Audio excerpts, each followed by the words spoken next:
আল্লাহ বলে আমার ক্ষমতার জন্য কারো উপর বিন্দু পরিমাণ আমার ডিপেন্ড করা লাগে না। সৃষ্টির শুরু থেকে আমি ক্ষমতার চেয়ারে বসা, মহাবিশ্বের শেষ পর্যন্ত, সীমাহীন ভবিষ্যৎ পর্যন্ত আমি ক্ষমতার চেয়ারে থাকবো। আমি হলাম আল মালিক, আমার ক্ষমতার কোনো কমতি নাই, কোনো ঘাটতি নাই। কেউ আমার ক্ষমতা থেকে নামাতে পারবে না। পারা যাবে? সবাই মিলে যদি একটা অভ্যুত্থান করি তাইলেই তো আল্লাহর ক্ষমতা শেষ। আওয়াজ করে বলেন, তাইলেই কি আল্লাহর ক্ষমতা শেষ হবে? আল্লাহ বলেন না, আমি হলাম আল মালিক, আসল ক্ষমতার মালিক, the king of kings, the owner of ultimate power, the owner of ultimate authority, the owner of ultimate sovereignty. নিরঙ্কুশ একচ্ছত্র ক্ষমতার মালিক হচ্ছি আমি আল্লাহ। আল্লাহ তাআলা সূরা মুলকের শুরুতে বলছেন, তাবারাকাল্লাযী বিয়াদিহিল মুলকু ওয়া হুয়া আলা কুল্লি শাইইন কাদির। মহিমান্বিত সত্তা, যার হাতে ক্ষমতা, তিনি যা চান তাই করতে পারেন। আওয়াজ করে বলেন তো তিনি কে? আবার আল্লাহ বলেন, কুলিল্লাহুম্মা মালিকাল মুলকি তুতিল মুলকা মান তাশাউ ওয়া তানজিউল মুলকা মিম্মান তাশা ওয়া তুইজ্জু মান তাশাউ ওয়া তুযিল্লু মান তাশাউ বিয়াদিকাল খায়র ইন্নাকা আলা কুল্লি শাইইন কাদির। আল্লাহু আকবার।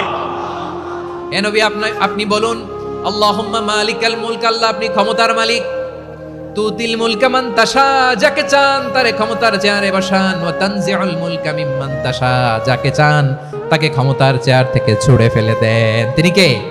ক্ষমতার চেয়ারে বসায় কে? আবার মনে চাইলে আস্থা করে ছুঁড়ে নিক্ষেপ করেন, তিনি কে? আবার আল্লাহ বললেন, ওয়ালাম ইয়াকুল্লাহু শারীকুন ফিল মুলকি, আমার ক্ষমতায় কোনো শরীক নাই, কোনো জোট নাই, কোনো পার্টনার নাই, কোনো অংশীদার নাই। আবার আমি চলে গেলে আমার ক্ষমতার দাবিদারও কেউ নাই। আল্লাহু আকবার। এই দুনিয়াতে রাজা মারা গেলে পরে রাজা কে হয়? রাজার ছেলে রাজা, ঠিক কিনা বলেন? আল্লাহ চলে গেলে আরেকজন বসবে নাকি? এরকম না, তার ক্ষমতার সাথে দুনিয়ার ক্ষমতার কোনো মিলই নাই। এজন্য তিনি তার নাম দিয়েছেন আল মালিক। আল মালিক, the owner of power, the owner of ultimate power and sovereignty, the king of kings, সব রাজার বড় রাজা, মহারাজা আল মালিক, তিনি হচ্ছেন আল্লাহ। চিৎকার করে বলেন ঠিক কিনা? তিনি আসল ক্ষমতার অধিকারী। দুনিয়াতে যে আমরা ক্ষমতা নিয়ে কামড়াকামড়ি করি, মারামারি করি, কিয়ামতের দিন আল্লাহ জিজ্ঞেস করবেন, কই তোদের ক্ষমতা আজকে বল।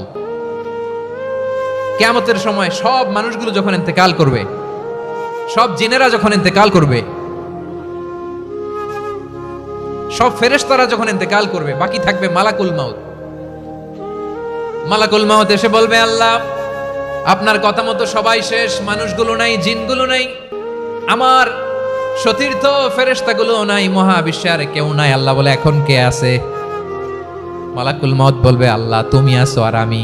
তুমি তো আল হাইয়্যু আল কাইয়্যুম, অবিনশ্বর, শাশ্বত, চিরঞ্জীব, কোনোদিন মরবা না। তুমি আছো আর তোমার গোলাম আমি আছি আজরাইল। মহাবিশ্বে কয়জন আছে মাত্র? জোরে বলেন। এক হচ্ছেন, আর হচ্ছে মালাকুল মাউত। আল্লাহ তুমি আছো আমি আছি। আল্লাহ বলবে, ঠিক আছে, এবার তোমার মরণের পালা। মুত ইয়া মালাকাল মাউত, হে মৃত্যুর ফেরেশতা তুমি মরো। মালাকুল মাউত আল্লাহর আদেশ বাস্তবায়ন করতে যে বিকট একটা চিৎকার দিয়ে মৃত্যুবরণ করবে। ওই চিৎকার দুনিয়ার মানুষেরা, চিৎকারের আওয়াজ যদি দুনিয়ার মানুষেরা শুনতে পেত, দুনিয়ার মানুষের প্রত্যেকের কানের পর্দা ফেটে মুহূর্তের মধ্যে সব লাশ হয়ে জমিনে পড়ে রইত। ভয়ঙ্কর চিৎকার দিয়ে মালাকুল মাউত বিদায় নিবে, কেউ নাই। এবার বলেন তো, মহাবিশ্বে মহাশূন্য, কেউ নাই।